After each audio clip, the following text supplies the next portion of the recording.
आज हम हिंदी यह विषय का पाठ क्रमांक 4 जहाँ चाह वह राह यह देखेंगे। इस पाठ में जहाँ चाह यानी कुछ करने की इच्छा हमारे अंदर दृढ़ हो, पक्की हो, तो वहाँ पर जो राह है यानी जो रास्ते हैं हमारे, वो अपने आप बनना शुरू हो जाते हैं। जब हमारे अंदर चाह ही नहीं है कुछ करने की, कोई चीज़ को हासिल करने की या किसी चीज़ को पाने की, वहाँ रास्ते होकर भी हम उस रास्ते पर चल नहीं पाते और हमें रास्ते दिखते ही नहीं है पहले तो।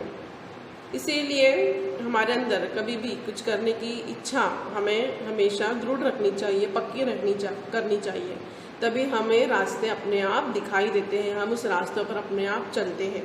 देखिए, मनुष्य को अपने जीवन में कभी भी हताश नहीं होना चाहिए, क्योंकि कहा गया है कि कोशिश करने वालों की कभी हार नहीं होती। कोई चीज़ अगर आपका कोई एम है कुछ हासिल करने का और रास्ते में आपको हताशा यानी निराशा, आप उसमें फेल हो जाते हो उसको पाने में, तो हमें निराश होकर नहीं बैठना है, ये मानकर नहीं बैठना है कि मुझसे नहीं होगा। ऐसा नहीं करना है, क्योंकि किसी कवि ने कहा है कि कोशिश करने वालों की कभी हार नहीं होती। कोशिश करते रहिए, सफलता आपको एक न एक दिन कहीं ना कहीं ज़रूर मिलेगी। तो कभी भी अगर कोई चीज़ आप हासिल नहीं कर पाते हो तो उसे छोड़ नहीं देना है, मुझसे नहीं होगा बोलकर, बल्कि उसके पीछे पड़ जाना है कि ये मुझसे क्यों नहीं हो रहा और मैं इसे हासिल कर रहूँगा, और एक न एक दिन आपको आपकी मंजिल ज़रूर मिल जाएंगी। जो अपने मन में विश्वास रखकर कि यह काम मैं अवश्य कर सकता हूँ, काम में लगन के साथ जुट जाता है, वह एक न एक दिन सफल अवश्य हो जाता है। देखिए, जैसे कि अभी हमने कहा कि मन में विश्वास होना चाहिए कि मैं ये जो काम है जो मुझसे नहीं हो रहा है, वो मैं अवश्य कर ही सकता हूँ और कर ही रहूँगा। अगर ये मन में उसने ठान ली तो वो मन लगाकर उस काम में जब जुट जाता है तो वो एक न एक दिन क्या होता है, सफलता अवश्य पाता है, भले ही वो कितना विकलांग क्यों ना हो। विकलांग यानी अपाहिज व्यक्ति भी अगर हाथ नहीं है, पैर नहीं है, आंखें नहीं है, तो वो भी हताश होकर नहीं बैठता है। वो उनकी जो कमजोरियां है उनको ही अपनी ताकत बनाता है और जिंदगी में आगे बढ़ता है। व्यक्ति अपने धैर्य और विश्वास के बल पर आवश्यक ही सफलता प्राप्त कर सकता है। इसके लिए हमारे अंदर क्या होना चाहिए? सर्वप्रथम तो हमारे अंदर धैर्य यानी हिम्मत और विश्वास, अपने आप पर भरोसा होना चाहिए कि ये काम मैं क्या कर सकता हूँ, ज़रूर कर सकता हूँ और ये मैं कर रहूँगा। ये जो विश्वास है अपने ऊपर और जो धैर्य है यानी जो सब्र है, जो हिम्मत है, वो अपने अंदर होनी चाहिए, तभी इंसान सफलता पा सकता है। इसके लिए कभी भी अपने मन के अंदर हीन भावना नहीं लानी चाहिए। देखिए, इसके लिए अगर आप एक बार सफल नहीं होते हैं किसी कार्य को कर पाने में, फॉर एग्जांपल हम लेंगे कि कोई मैथ्स का सम है जो आपको सॉल्व नहीं हो रहा है, वो नहीं आ रहा है, तो हताश होकर, निराश होकर, या मुझसे नहीं हो रहा है, मैं कितना बेवकूफ़ हूँ कि मुझे ये सम नहीं मुझसे सॉल्व हो रहा है, क्या कमी रह रही है, ये जाने दो, मुझसे नहीं हो रहा है, एक बार देख लिया, 2 बार देख लिया, नहीं हो रहा है, छोड़ दो, मैं ऐसी हूँ, मैं लूज़र हूँ। ये सब जो हीन भावना है हमारे अंदर हमें कभी भी लानी नहीं चाहिए, बल्कि क्या करना चाहिए, मन में विश्वास रखना चाहिए। और विश्वास ही क्या होता है? ईश्वर का दूसरा रूप होता है ना। विश्वास को क्या कहते हैं? ईश्वर का दूसरा रूप, भगवान का दूसरा रूप कहते हैं। हमारे मन का जो विश्वास है वो ईश्वर का दूसरा रूप है, जिसके बदौलत हम कुछ भी हासिल कर सकते हैं। फॉर एग्जाम्पल कि एक गूंगा व्यक्ति है, उसको क्या करना है?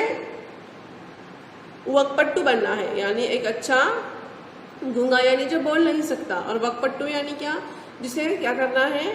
भाषण में जो माहिर उसे बनना है। ऐसा हो सकता है क्या? लेकिन मन का जो विश्वास है वो ये चीज़ें मुमकिन भी करा सकता है। एक लंगड़ा व्यक्ति है जिसके पैर नहीं है लेकिन उसको शिखर चढ़ना है। शिखर यानी माउंटेन को उसको क्या करना है, माउंटेन उसको चढ़ना है, तो वो भी ये काम कर सकता है। किसके बलबूते पर? मन के विश्वास के बलबूते पर। तो जहाँ चाह होती है वहाँ पर राह अपने आप बन जाती है। सिर्फ मन में विश्वास होने की ज़रूरत है, मन का जो विश्वास है उसे पक्का होने की ज़रूरत है। ऐसी ही एक कहानी है इस जहाँ चाह वहाँ राह में, जो हमें आज देखनी है कि ईला नाम की जो लड़की है उसकी ये कहानी है। जो ईला नाम की लड़की है वो क्या है, अपाहिज है, उसके पास हाथ नहीं है और बिना हाथ के वो अपनी मंजिल तक कैसे पहुंचती है वो हमें इस कहानी में देखना है। तो चलिए आइए हम देखते हैं कि इस ईला की कहानी। मलमली धोती का बादामी रंग खिल उठा था, किनारों पर कसूती के टाके से पिरोई हुई बेल थी, पल्लू पर भरवा टाके अपना कमाल दिखा रहे थे। सुनहरे रूप हले बेल बूटों से जान आ गई थी मलमल में। इन बेल बूटों को सजाया था ईला सचानी ने। ईला की हिम्मत की अनूठी मिसाल है ये कढ़ाई के नमूने। देखिए, एक मलमली सी धोती है लेकिन उसका जो बादामी रंग है वो खिल उठा है। किसकी वजह से? किनारों पर, उसके उस धोती के किनारों पर कसूती के टाकों की वजह से क्या हो गई थी, वो धोती का जो रंग है बादामी वो खिल उठा था। अभी कसूती के टाके मतलब जो कर्नाटक की एक तरह की कढ़ाई बुनाई का जो काम होता है, डिज़ाइन जो होती है, उसे हम कसूती टाके कहते हैं। तो उसकी वजह से वो क्या हो गई थी, वो धोती का जो बादामी रंग है वो क्या हो गया था, खिल उठा था। और पल्लू पर क्या था, भरवे टाके थे। भरवा टाका ये भी एक टाके का क्या जो है नमूना है, वो भी अपना कमाल दिखा रहे थे। सुनहरे रूप हले बेल बूटों से सजाई जान आ गई थी मलमल में। बेल बूटे भी क्या है, एक तरह की कढ़ाई है, कसी देखी कढ़ाई है। वो उसने भी क्या किया था, उस धोती का जो बादामी रंग है उसे खिलाने में अपना कमाल दिखाया था। इन बेल बूटों को सजाया था ईला सचानी ने। अब ये जो ईला सचानी जो है लड़की, उसने क्या किया था, ये जो मलमली सी जो धोती है उसको अपने कढ़ाई बुनाई के टाकों से क्या कर दिया था, बहुत अच्छी तरह सजाया था। ईला की हिम्मत की अनूठी मिसाल है ये कढ़ाई के नमूने। उसकी हिम्मत के क्या है, अनूठे मिसाल है। मिसाल यानी जो क्या कर सकते हैं हम, मिसाल यानी नमूना, मिसाल यानी औरों को बढ़ाई जाने वाली हिम्मत। इसको देखकर, इससे इंस्पायर होकर औरों को इंस्पायर करने वाली ये मिसाल बन गए थे इसके ये कढ़ाई के नमूने। कढ़ाई यानी बुनाई, कढ़ाई हमें अच्छे से पता है, कढ़ाई यानी सीना या फिर कोई चीज को क्या करना, बनाना, टाके सीना। ठीक है, तो आगे देखते हैं कहानी में क्या हुआ है। 26 साल की ईला गुजरात के सूरत जिले में रहती है। उनका बचपन अमरेली जिले के राजाकोट गांव में अपने नाना के यहाँ बीता था। देखिए, यहाँ से अभी ईला के बारे में बताया गया है कि ईला कितने साल की है, 26 साल की ईला। कहाँ पर रहती है वो, गुजरात के सूरत जिले में।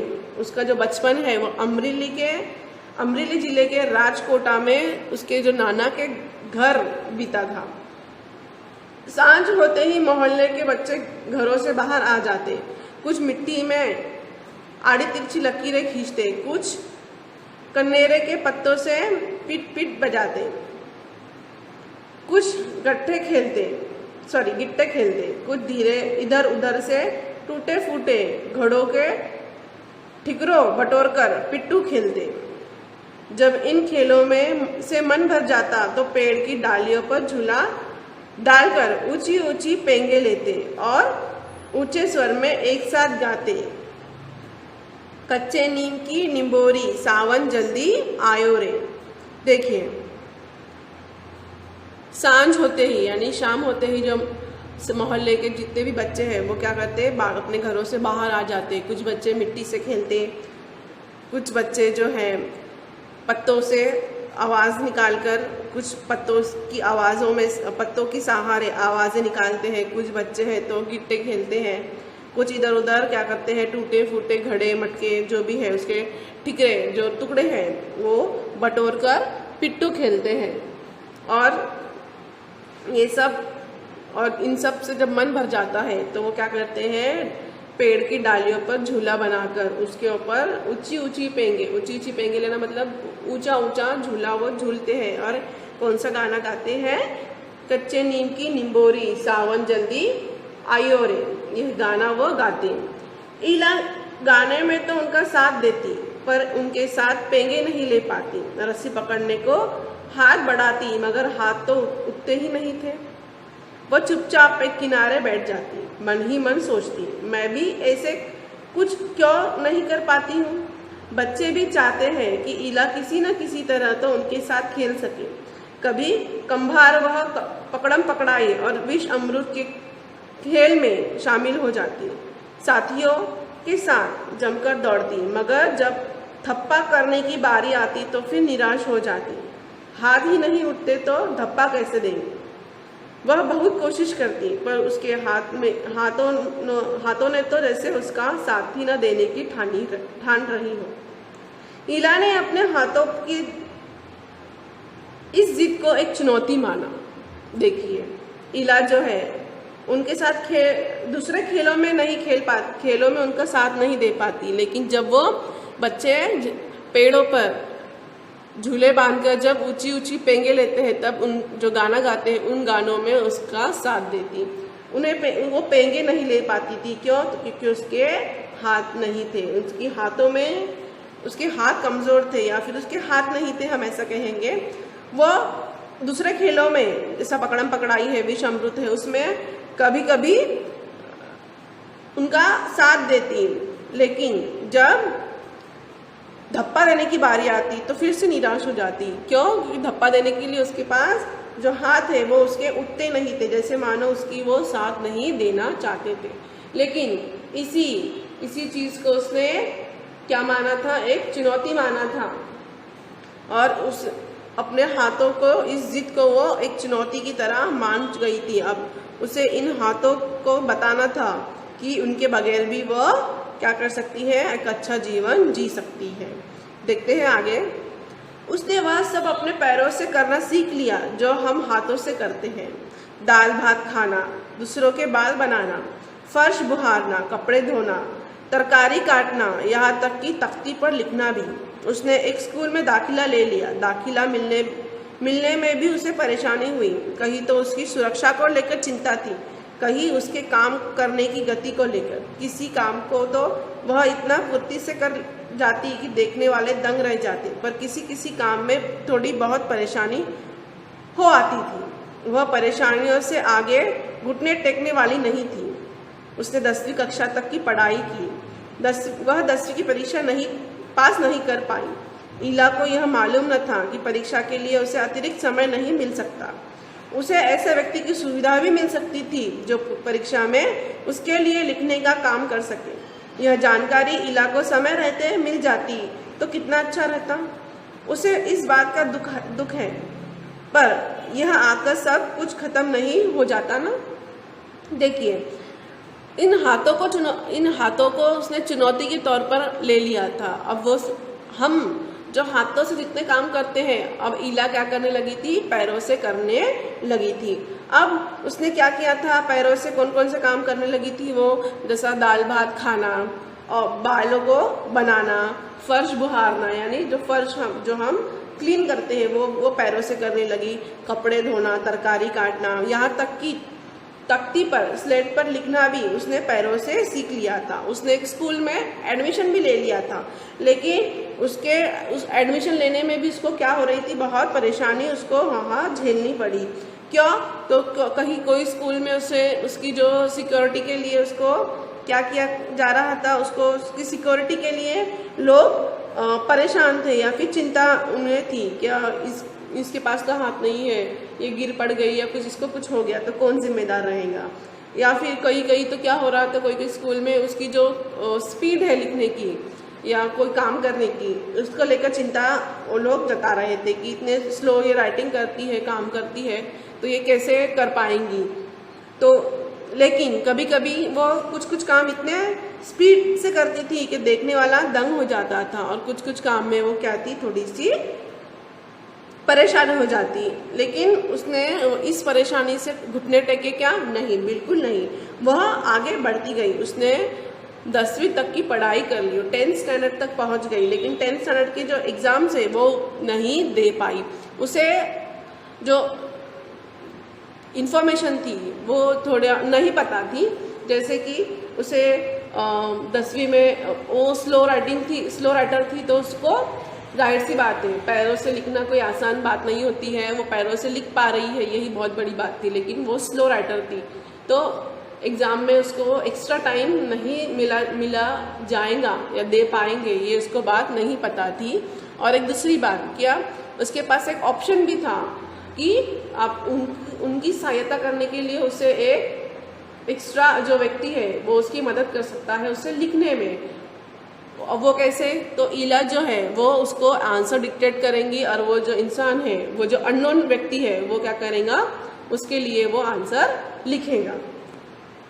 ये मालूमात उससे नहीं थी, ये उसे बहुत बाद में पता चला, बहुत देर बाद पता चला।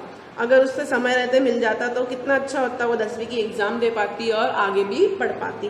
पर उसे इस बात का बहुत दुख है, लेकिन वो यहाँ पर सब कुछ खत्म हो जाता ऐसा मानकर नहीं बैठी थी। अब उसने कुछ आगे किया, अभी क्या किया वो हमें देखना है। उसकी माँ और दादी काशीदाकारी करती थी, वह उन्हें सुई में रेशम पुरोने से लेकर बूटियाँ उकेरते हुए देखती। न जाने कब उसने काशीदाकारी करने की ठान ली। यह भी उसने अपने पैर के अंगूठे का सहारा लिया। दोनों अंगूठों के बीच में सुई थामकर कच्चा रेशम पिरोने कोई आसान काम नहीं था, पर कहते हैं ना, जहाँ चाह वह राह। उसने उसके विश्वास और उसके धैर्य ने कुदरत को भी इटला दिया था। 15-16 साल की होते होते ईला काठियावाड़ी काशीदारी में माहिर हो चुकी थी। किसी वस्त्र पर किसी तरह के नमूने बनाए जाए, कौन से रंग से नमूना खिल उठेगा और टाके कौन से लगे, वह सब समझ गई थी। देखिए जो ईला है, उनकी ईला की जो माँ और दादी जो है वो काशीदाकारी करती थी। काशीदाकारी यानी क्या कि कसीदे की बढ़ाई, यानी जो हमारे जो कपड़े होते हैं उसके ऊपर जो डिज़ाइंस होती है, इसकी एम्ब्रॉयडरी की जो डिज़ाइंस होती है उसे हम काशीदाकारी कहेंगे। बेल बूटेदार की जो डिज़ाइंस होती है हमारे कपड़ों पर, वो काम वो उसकी दादी और माँ किया करती थी। न जाने कब ईला ने उन्हें ये सब करते करते वो भी ये सब चीज़ें सीख गई थी, और वह सुई में रेशम यानी जो रेशम का जो धागा है वो पुरौना और बुटियाँ किस तरह उकेरते हैं यानी बनाते हैं, वो सब उसने सीख लिया था देख देख कर। और न जाने कब वो काशीदारी का काम करने की उसने ठान ली। और देखिए अब उसके पास हाथ नहीं थे, हाथ उसके क्या थे, बहुत कमज़ोर थे, लेकिन उसने अपने पैरों के अंगूठे का सहारा लिया। पैरों के अंगूठे में और जो उसकी बाजू की जो उंगली है उसमें वो क्या करने लगी थी, ये पकड़ने लगी थी, सुई पकड़कर उसमें रेशम पुरोना, और दोनों बीच सुई को अपने अंगूठों के बीच में थामकर कच्चा रेशम पिरोना कोई आसान बात नहीं होती, लेकिन वो बहुत ही आसानी से कर रही थी। क्यों? क्योंकि उसके मन में क्या था, विश्वास था और धैर्य था। और इस विश्वास और धैर्य के आगे कुदरत ने भी क्या कर दिया था, अपने घुटने टेक दिए थे। ईला ने अपने हाथों के आगे घुटने टेके क्या? नहीं। तो उसके मन के विश्वास और धैर्य की वजह से जो कुदरत ने उसके साथ जो खेल खेला था, उसके जो हाथ उससे छीन लिए थे, उस कुदरत ने उसके सामने क्या कर दिए, घुटने टेक दिए। इस 15-16 साल की जो लड़की ने क्या कर दिया था, 15-16 साल की जब वो ईला थी तब वो काठियावाड़ी काशीदारी में माहिर हो चुकी थी। अभी काठियावाड़ी यानी वो भी एक नमूने की, एक अलग अलग नमूने के डिज़ाइंस होती है, उसमें वो माहिर हो चुकी थी। उससे कौन सा वस्त्र यानी जो कपड़ा है उसमें कौन से कपड़े में कौन से कलर के टाके डिजाइन्स और कौन से रंग के साथ कौन सा रंग मैच होगा, ये सब उसे अच्छे से उसकी समझ हो चुकी थी। अब एक समय ऐसा भी आया जब उसके द्वारा कढ़ाए गए परिधानों की प्रदर्शनी लगी। इस परिधानों में काठियावाड़ी के साथ साथ लखनऊ और बंगाल भी झलक रहा था। देखिए अब ऐसा समय आया जो उसकी जो कपड़े हैं परिधानों की प्रदर्शनी एग्जीबिशन प्रदर्शनी यानी क्या एग्जीबिशन लगने लगे। वो इतनी फेमस हो गई क्या वो अपने कपड़े हैं उसकी क्या करने लगी, एग्जीबिशन लगाने लगी। और इन कपड़ों की काठियावाड़ी के साथ साथ लखनऊ बंगाल और भी सारे उसके अंदर जो डिज़ाइंस है, बंगाल की डिज़ाइंस लखनऊ की डिज़ाइंस, ये सब क्या हो रही थी, झलक रही थी। उसने काठियावाड़ी ही सिर्फ काठियावाड़ी सीख कर ही वो खामोश बैठ गई क्या, नहीं, फिर उसने लखनवी डिज़ाइंस और बंगाली डिज़ाइंस भी उसने यहाँ पर सीख ली। तो इस तरह उसके प्रदर्शनी लगने लगी और उसने सिर्फ काठियावाड़ी को ही अपना ये नहीं बनाया, सिर्फ वो काठियावाड़ी डिज़ाइन सीख कर वो खामोश नहीं बैठी। उसने फिर बाद में लखनऊ और बंगाल की जो डिज़ाइंस है वो भी क्या करने लगी, सीख कर उसे उसमें भी वो माहिर हो गई। और ईला ने काठियावाड़ी टाकों के साथ साथ कई और टाके भी इस्तेमाल किए थे। देखिए काठियावाड़ी टाकों के साथ साथ उसने और भी टाके इस डिज़ाइंस में क्या किए थे, इस्तेमाल किए थे। जैसे कि पत्तों को चिकनकारी से सजाया था, डंडियों को कथान से उभारा था, पशु पक्षियों की ज्यामितीय आकृतियों को कसूती और जंजीरों से उठा रखा था। पारंपरिक डिजाइनों में यह नवीनता सभी को बहुत भाई। देखिए वो सिर्फ काठियावाड़ी के साथ साथ उसने और भी दूसरे टाके सीखे और भी दूसरे डिज़ाइन ही सीखे। जैसे कि जो डिज़ाइंस में जो पत्ते होते हैं उसको उसने चिकनकारी बोलकर एक डिज़ाइन है उससे उसने क्या किया, सजाया था। और जो डंडियाँ होती हैं तो उसको उसने क्या किया था, किससे सजाया था, कांथों से उभारा था। और जंजीरों वाले डिज़ाइन भी, जो पशु पक्षियों की जो डिज़ाइंस होती है हमारे कपड़ों में, उससे भी उसने किससे, जंजीरों से, उसे जंजीर वाला जो टाका आता है उससे उसने क्या किया था, बनाया था। और ये जो काठियावाड़ी बंगाली लखनवी ये पारंपरिक डिज़ाइनें हैं और उसमें ये जो उसने नवीनता चिकनकारी कंथा कसूती और जंजीर ये नए डिज़ाइंस को ऐड कर नए टाकों को ऐड कर जो उसने पारंपरिक डिज़ाइनों में क्या किया था, एक नवीनता लाई थी। और इस नवीनता को सबको, ये जो नवीनता है जो एक नयापन है वो सभी को क्या हो रहा था, बहुत भा रहा था, बहुत पसंद आ रहा था। ईला के पाँव अब रुकते नहीं है, आंखों में चमक, ओठों पर मुस्कान और अनूठा विश्वास लिए वह सुनहरी रुपहली बुटिया उकारते थकती नहीं है। देखिए वह अब उसके पैर यहाँ पर रुक रहे हैं क्या, बिल्कुल भी नहीं। जो एक आम इंसान यानी जिसके पास उसके हाथ है पैर है सभी जो उसके जो बॉडी पार्ट्स है वो रहने के बावजूद भी एक आम इंसान जो नहीं कर पाता, वो एक लड़की जिसके पास उसके हाथ नहीं है उसने क्या किया है, अपने पैरों से ये सब काम किए हैं। और वो इतनी फेमस हो गई कि उसके कपड़ों की क्या कर लगने लगी, एग्जीबिशंस लगने लगे। देश विदेश से लोग उसके कपड़ों की डिज़ाइंस देखने के लिए वहाँ पर आने लगे।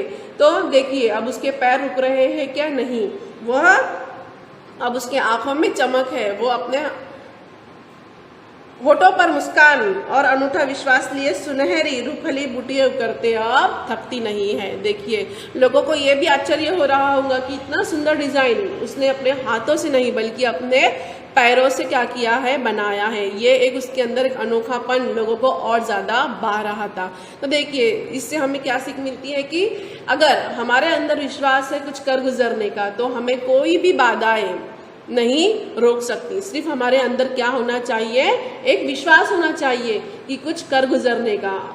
हमारी कमजोरी को हमें हमारी ताकत बनाना है। यह इस पाठ से हमें सीखने को मिलता है। तो यही हमारा पाठ था, जहाँ चाह वहाँ राह।